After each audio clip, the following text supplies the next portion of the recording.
My ex stood in court and said, "My son wants to live with me." The judge turned to my son and asked, "Is that true?" He stood up, pulled out his phone, and said, "May I play the recording from last night?" The judge froze. The courtroom was quiet, not the kind of quiet that feels peaceful, but the kind that makes your heart thump louder than it should. My son sat just a few feet away from me, his little legs swinging off the edge of the wooden bench. He was only 8, but his face was older that day, like he'd aged in the minutes we'd been sitting there. Damian, my ex-husband, stood tall beside his lawyer. He wore that same smirk he always did when he thought he was winning. He looked straight ahead, not at me, not at our son. The judge adjusted his glasses, flipped through a few papers, and finally looked up. "Mr. Carter," he said, "you're asking for a change in custody. You've told this court your son has expressed a desire to live with you. Is that correct?" Damian nodded confidently. "Yes, Your Honor. Zayden told me he's not comfortable in his current living situation. He said he wants to live with me full-time." My stomach turned. I looked at Zayden. His hands were folded tightly in his lap. He didn't look scared, but he didn't look okay either. I wanted to reach for him, to shield him somehow, but I couldn't move. I was frozen, and I think a part of him was too.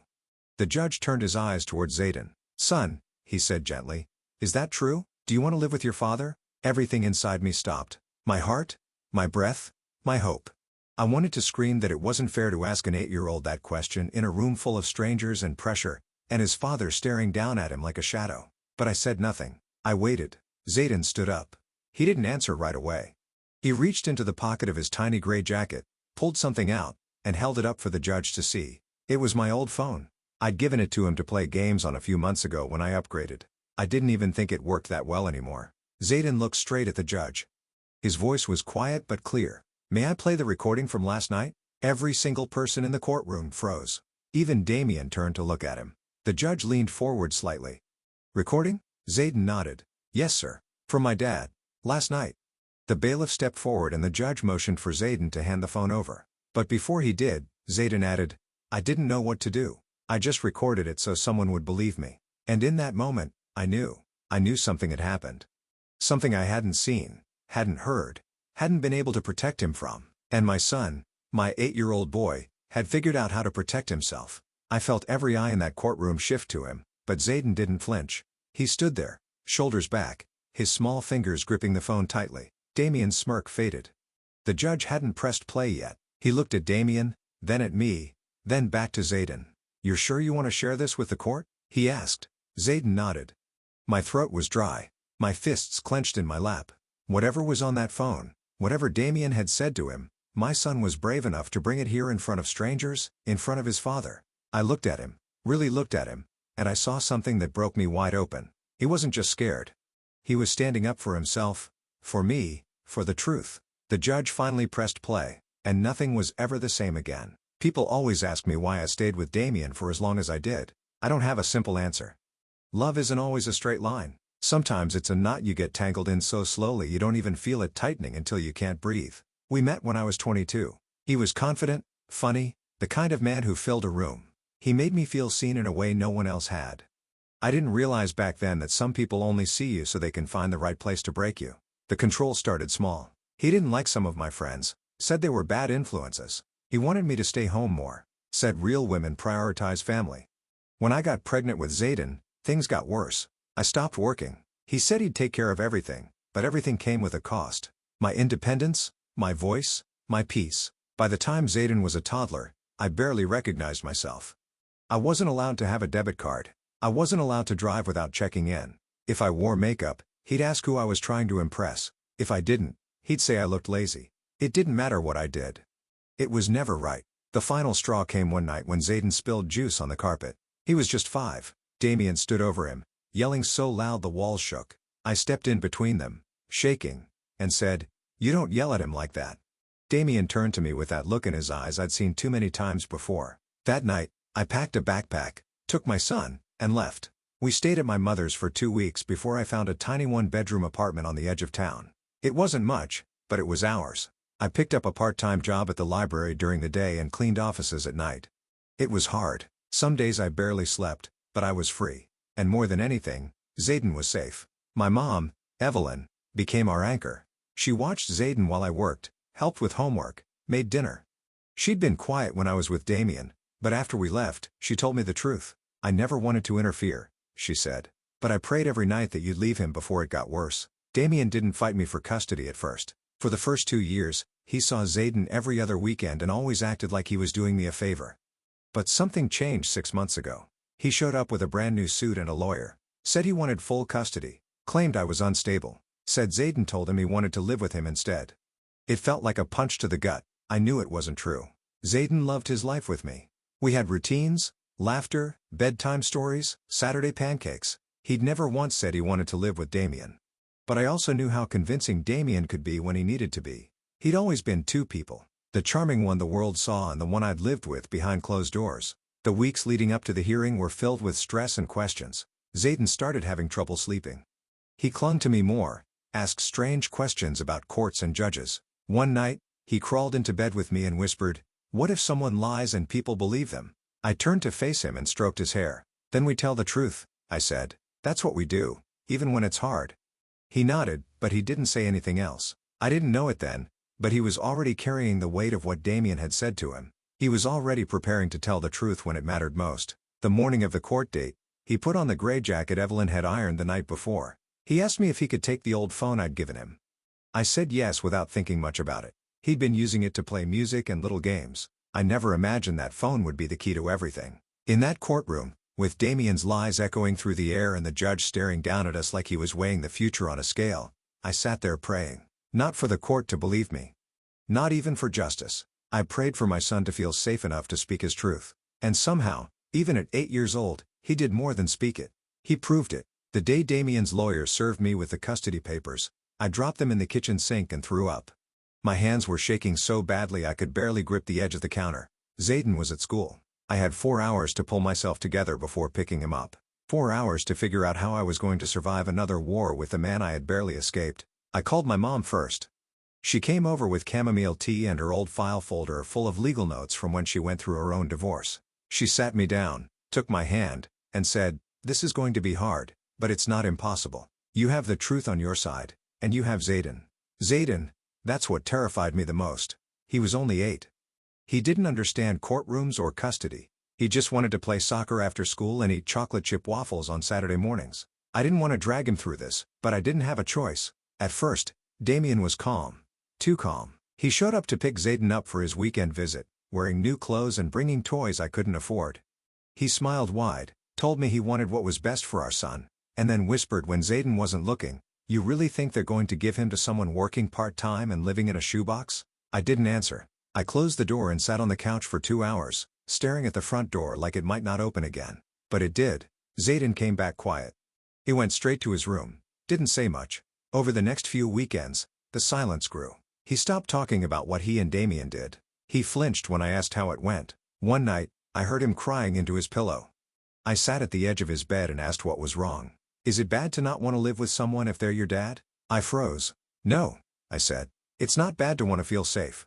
He rolled over and looked at me. "What if he gets mad if I say that?" I wanted to tell him not to worry, that the judge would listen, that everything would be okay. But I couldn't lie to him. I just held his hand and said, "No matter what happens, I will never stop fighting for you." 2 weeks before the hearing, Zayden started asking questions. What did a judge do? Who got to talk? Would he have to speak? I explained it as gently as I could, telling him the judge just wanted to understand what was best for him. He nodded like he understood, but he was scared. I could see it in his eyes. Then came the last weekend visit before court. Damian arrived in his SUV, too early, like he was trying to catch us off guard. Zayden didn't want to go. He clung to my side and said he had a stomachache. I almost kept him home. But Damian stood there on the porch, arms crossed, staring at me like he dared me to say no. Zayden walked out slowly. I watched from the window. They didn't know I could see them. Damian leaned down, his face inches from Zayden's, and spoke low and fast. Zayden didn't say a word. He just got into the car. When he came back Sunday night, he wasn't the same. He was quiet, withdrawn, too calm for an 8-year-old. He didn't eat dinner. He just sat on the floor in the living room, messing with that old phone I gave him. I asked if everything was okay. He nodded, said he was tired, and went to bed early. That was the night before court. I didn't sleep. I lay in bed staring at the ceiling, wondering what Damian had said to him, wondering if he had threatened him. I had no proof, just a feeling, a sick one I couldn't shake. The next morning, Zayden put on his jacket and asked for the phone again. I asked him why. He shrugged and said, I might want to listen to music. We drove to the courthouse in silence. My hands were white-knuckled on the steering wheel. Zayden sat in the back, staring out the window. I glanced at him through the mirror. His face was blank, but his fingers were tight around that phone. When we walked into the courtroom, Damian was already seated with his lawyer. He turned and smiled at me like we were old friends. My stomach tightened. The judge entered. The bailiff called the room to order. Papers shuffled. Lawyers murmured. And then Damian stood up and said it. Zayden told me he wants to live with me. He said he doesn't feel safe with his mother. I stopped breathing. My hands curled into fists in my lap. I didn't dare look at Zayden. Then the judge turned to my son and asked him, "Is that true?" Zayden stood up. Slowly. Quietly. He reached into his jacket pocket, pulled out that old phone, and held it out. "May I play the recording from last night?" The judge looked at Zayden, caught off guard by the request. He tilted his head slightly, lowering his reading glasses to see the phone in Zayden's small hand. "What is this recording, son?" he asked. Zayden didn't stutter. His voice wasn't loud, but it was steady. "It's from last night. My dad said something, and I didn't know if anyone would believe me. So I recorded it." The courtroom was still. Even Damian stopped whispering to his lawyer. He leaned forward, staring at the phone like it had betrayed him. The judge gave a short nod. "Bring the phone here." Zayden walked across the room without looking at anyone. The sound of his sneakers brushing the floor echoed off the walls. He placed the phone gently on the judge's desk, then returned to his seat beside me. His shoulders were tense, and his eyes didn't leave the floor. I reached out, resting my hand lightly over his. He didn't look up, but he squeezed my fingers. Judge pressed play. There was static at first. Then Damian's voice, sharp and cold, filled the room. "If you don't say you want to live with me, I swear I'll make sure your mother disappears. You understand me?" Zayden's voice followed, shaky but clear. "But I want to stay with mommy." Damian snapped back. "That's not your choice. You're just a kid. Say what I told you or things are going to get worse for her." The courtroom felt like it tilted sideways. There was a sound in the gallery. A gasp. Maybe more than one. Damian's lawyer turned to him, eyes wide. Damian's face went rigid. His mouth slightly open, like he couldn't believe what he'd just heard. He looked at me. Then at Zayden. Then down at the floor. The judge didn't move. He played the recording again, all the way through. No one spoke. When it ended, he took off his glasses and folded his hands. "Is that your voice, Mr. Carter?" Damian opened his mouth, but nothing came out at first. Then finally, he muttered, "It sounds like it. But did you threaten your son last night?" The judge interrupted. His tone was firmer now. Damian glanced at his lawyer, who leaned in and whispered something, but the judge wasn't waiting. He turned to me. "Miss Ray, has your son ever expressed concern for your safety before this?" I nodded. "He's been afraid, especially after visits with his father. He stopped sleeping. He asked if people would believe the truth." I looked down at Zayden. His small fingers were still clutching mine. He sat up a little straighter now.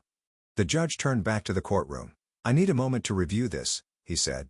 "Court will recess for 15 minutes. The gavel came down with a sharp crack. People stood. Lawyers huddled together. I didn't move. My legs wouldn't work. I looked at my son, still stunned. "You recorded that?" I whispered. He nodded. "I didn't know if they'd believe me. I just thought maybe they'd believe him." His eyes filled with tears, but he didn't cry. I pulled him into my arms and held him as tightly as I could without making a scene. Across the room, Damian stared straight ahead. His lawyer was already packing up files. Whatever confidence he walked in with had drained from his face. Evelyn walked over to us from the gallery. She hadn't said a word during the hearing. She crouched next to us and whispered, "You raised a brave boy, Marley." I nodded, still trying to process what had just happened. I had walked into that courtroom afraid I was about to lose everything. Instead, my 8-year-old son had stepped up and done what I couldn't have imagined. He told the truth when it mattered most. It wasn't just a child's voice they had heard. It was proof. It was courage. When court resumed, I didn't know what the judge would say yet. But I wasn't afraid anymore. Zayden had made his decision.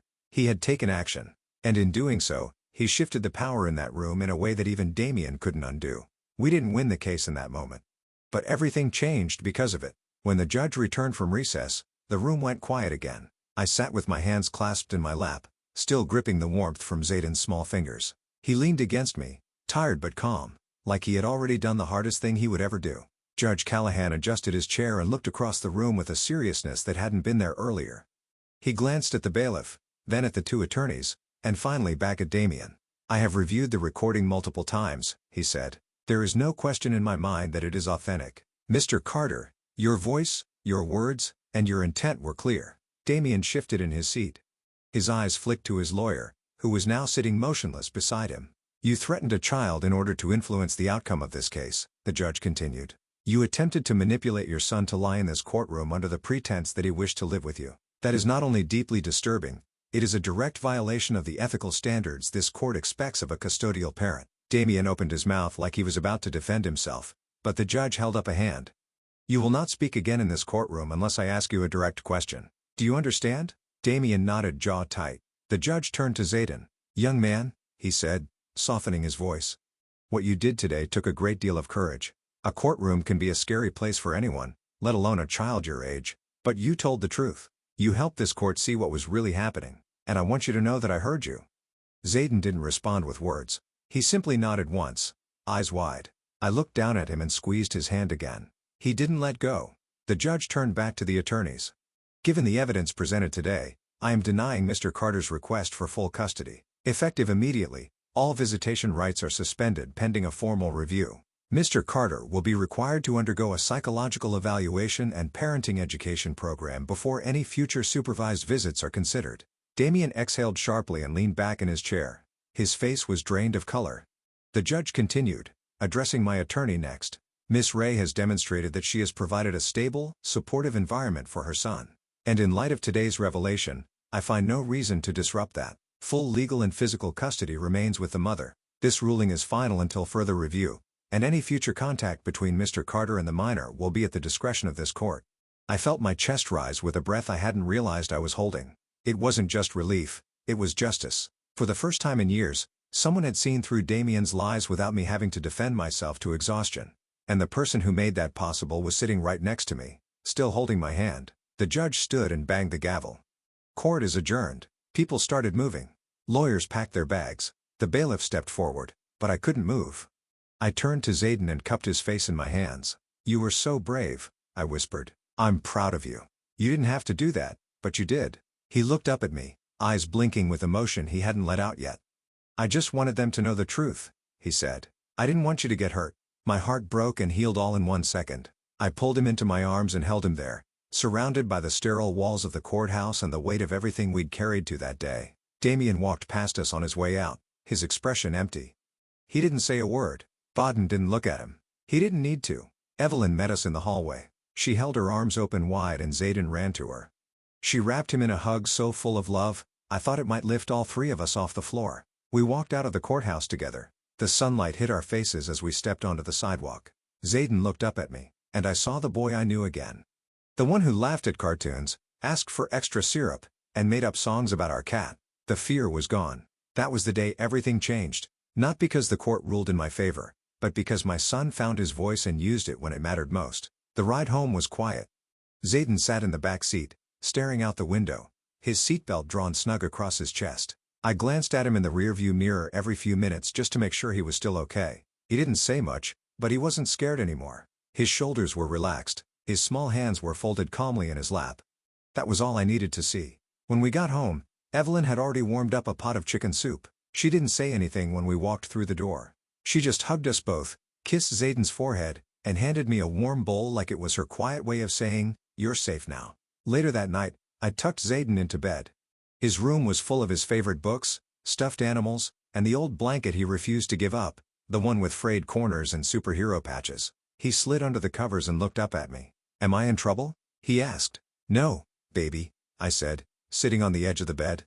"You're not in trouble. You told the truth and that's never wrong." He hesitated, then whispered, "Will Daddy be mad?" I didn't rush to answer. I looked at his face, still so young, but shaped by something no child should have had to carry.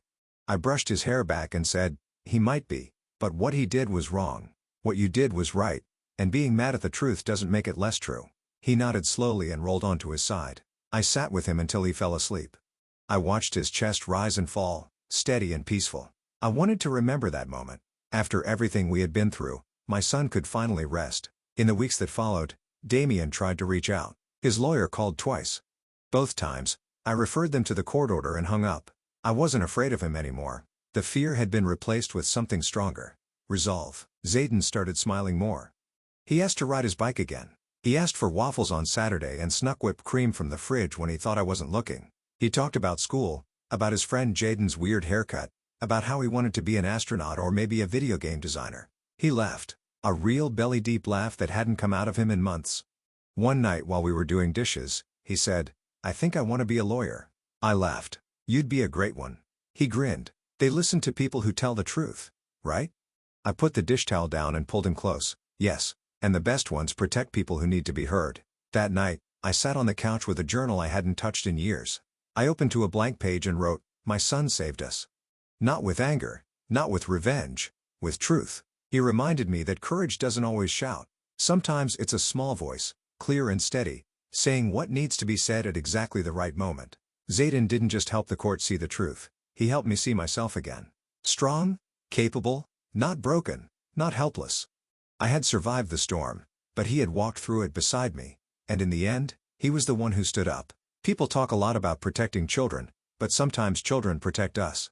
Sometimes they show us what it means to stand tall, to face down fear, to hold your ground when everything in you wants to run. I will never forget the look on his face in that courtroom. I will never forget the sound of his voice saying, "May I play the recording from last night?" And I will never forget how the world shifted because of it. This story wasn't just about a custody battle. It was about truth. It was about courage. And it was about an 8-year-old boy who chose to be brave when it mattered most.